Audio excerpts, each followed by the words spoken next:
even like post nerfs and post buffs. You know, I like the fact that Shiro is a big player I'm looking at tonight. Obviously, I think the best Wonder Woman currently in the game, whether it's solos, whether it's duos. But the fact that all the cheese is kind of gone from her kit. You know, the fact that jab would hit behind, Nair would hit very far behind, but the hitboxes feel a lot more together now. And with that being the case, the fact that Shiro's still so consistent without getting like those extra inches, extra frames on some of these attacks is big to me. Yeah, the jab changes for Wonder Woman and Shaggy like have mattered this patch. The Shaggy one's not necessarily as much, but I have seen like jab 2 into things miss sometimes, which really didn't happen a lot last patch. The Wonder Woman changes, obviously I think both Shaggy and Wonder Woman really benefit from short hopping. Wonder Woman Nair, Shaggy Nair, and both of their Sares are just so deadly, and now having an easier way to get access to those kind of like counterbalances some of those like hitboxes change that we saw. Where they're both still so dangerous. But yeah, I'm really excited. And even like though we see a lot of Wonder Womans, we see a lot of Shaggies, there are some new characters in top 8s that we really haven't seen too much of. There are 2 different Jakes in top 8, I'm pretty sure. On loser side right now. There's greeted on the Gizmo, we got a Superman, we actually have a Raven in top 8 from Eris. Right. So there's so much like character like stuff that's going on right now that's super cool to see. So even though like winner side is like the usual suspects, loser side has a lot of sleeper characters, and as we get into this game with Motz and Brian and BigJhonson and MalignantAuto, we're gonna get to see like these stripes, these Harleys that kind of rose a little bit in last patch on a lot of people's minds, get put to the test in the current patch. Dude, this Motz and Brian team has me so nervous. They're both so fast, and just to get even faster, it feels like they're actually just enabled. So I'm nervous here. I do think there's a lot of potential for the Garnet to space. We'll see what they do, but my money's on the red team right now. I think they're a little bit more of a story team with a lot of like potential to win, but I'm really excited to see how MalignantAuto and BigJhonson do. Right now, though, they get off to like a pretty explosive start, BrianYi and Motz. They have around 70% on both of the other team members. They're trying to just overwhelm them with their pace. That's a nasty jab combo early. Motz set up the Sarah, and Brian just to do damage while they're stuck in the combo is so disgusting. That early stock's already gone. Harley Sarah is just so good at locking your opponents in place, forcing ground bounces, and Brian gets the kill with the side special already. Motz in burnout, but trying to be so aggressive, killing Malignant early, but can't really get anything off stage there. But I mean, Red Team's at such a lead already this early in the game. Gotta not get greedy with it. Brian really doing a lot on the approach, and they are not letting him have it, so they'll get one back at the very least. High percentage already for Malignant. Gotta be careful. But like I mean, that early kill, that was at like 70% on Harley. That actually like makes it so possible. BigJhonson only at 9%. He can definitely just like keep his stock and be alive here. But it's really how fast can Motz live versus how fast can like, you know, like it's just like Motz versus BigJhonson in the living department.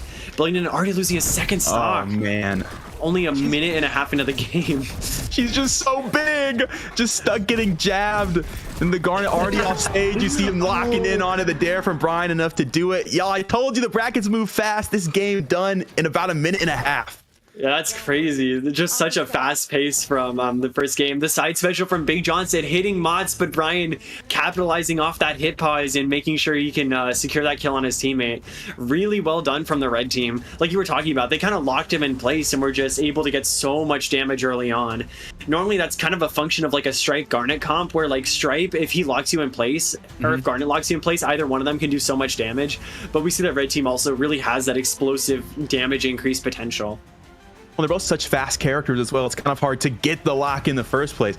Like Chainsaw for Malignant gonna be dang near impossible to hit. Anything that Garnet does is going to be slow. Like the projectile is going to have a really difficult time of finding anything, so Gauntlet hasn't been an option for them early. I'd like to see them try to give themselves a little bit more space on stage. Obviously, what you learn here in game one is that you really can't approach, so we'll see if they're able to capitalize here on mistakes instead. Yeah, like they're just kind of trading projectiles. Box traded for Gauntlet, like Rage traded for Dynamite.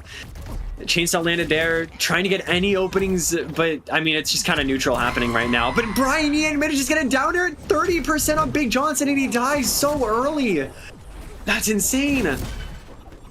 You thought the 30-second stock was fast. What about the 20-second? What about the 20-second stock? Oh my gosh.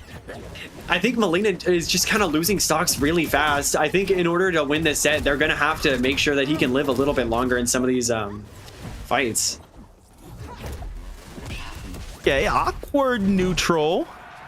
Nothing really to make of it just yet as Johnson back off stage, and immediately I love how Motz and Brian work together to try to get the stripe low as well, really making sure they're doing their due diligence of taking damage from every stock.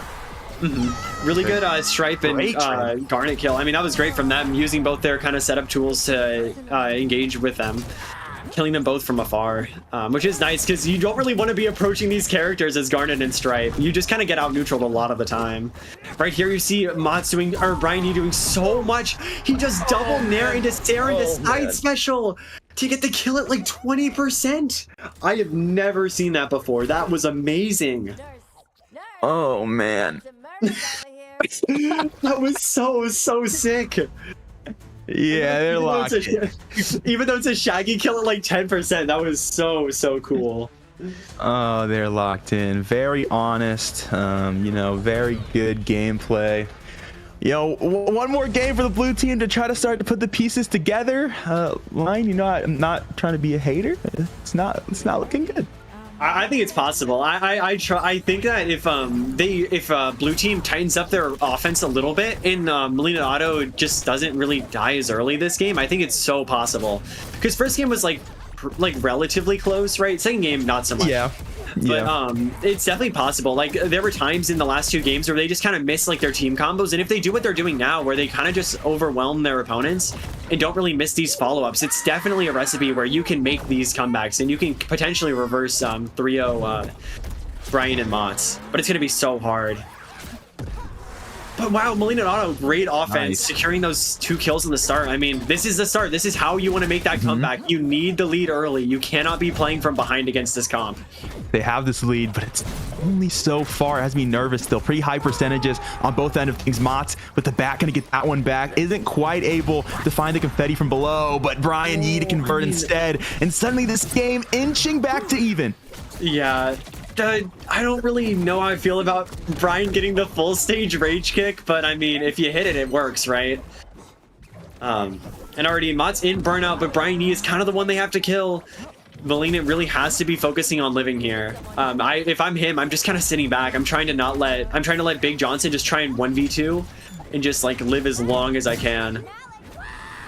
BrianYi to charge rage, almost had the kick on the aerial, couldn't quite find it. Is somehow going to get that one on Garnet, and now we're in trouble. He has no options, and then he's a hammer.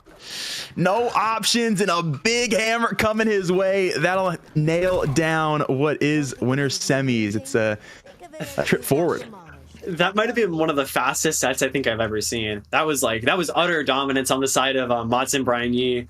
They were just so good at just capitalizing off of little mistakes.